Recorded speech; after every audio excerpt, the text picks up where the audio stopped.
اسكتي،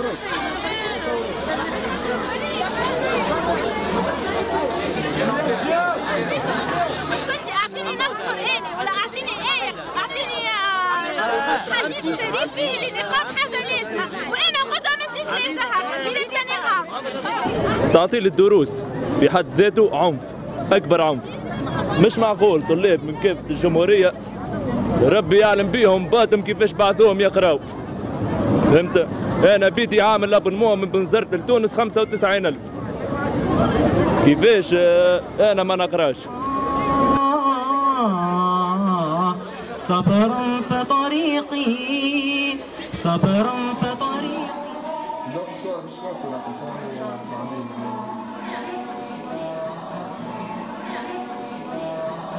علالي تستر روحها ما تخرج تقرا، هذاك انا حقي، هذاك انا وجهي ممتلكات شخصيه، يعني نغطيه ولا ما نغطيهش انا حره فيه، نقابي نلبسه ولا ما نلبسوش حريه شخصيه، ما طني انا بيرسونيلمون ما ضريتش العباد، دونك حتى واحد ما عنده الحق انه يتدخل في انا. هذاك اللي يهز متفجرات تحت ولا يهز سلاح ولا يعني هو حر في روحه، كي تشده هو حاكم، ودونك انا بيرسونيلمون انا ما ضريت حد، دونك معناتها انا عندي الحق باش نقرا، وان شاء الله الاولاد يروحوا احنا قاعدين.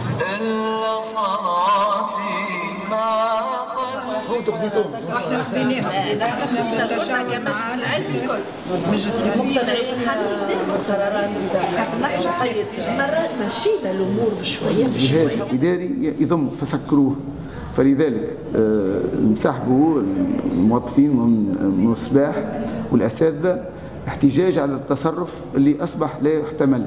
يعني قبل كان ثم اعتصام، لكن كنا ندخل الاداره هذه في وسط الحصر والمضارب والواحد واللي محتلين الناس هذوما، باش الراي العام ناكدوا مره اخرى وتاكد اليوم اللي قاد العمليه شخص ما ينتميش للكليه.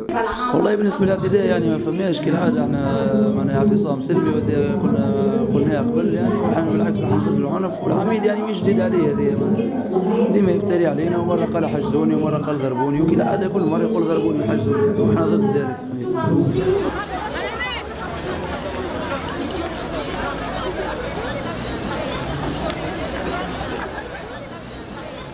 ما يجيش، مانيش قاعدين نقراو، مانيش نعديو في دفواراتنا، لي كور ضايعين، البروفيت خليونا وروحوا، لي كلاسات سكروهم، الفاكولتي باش تسكر دورون 3 جور.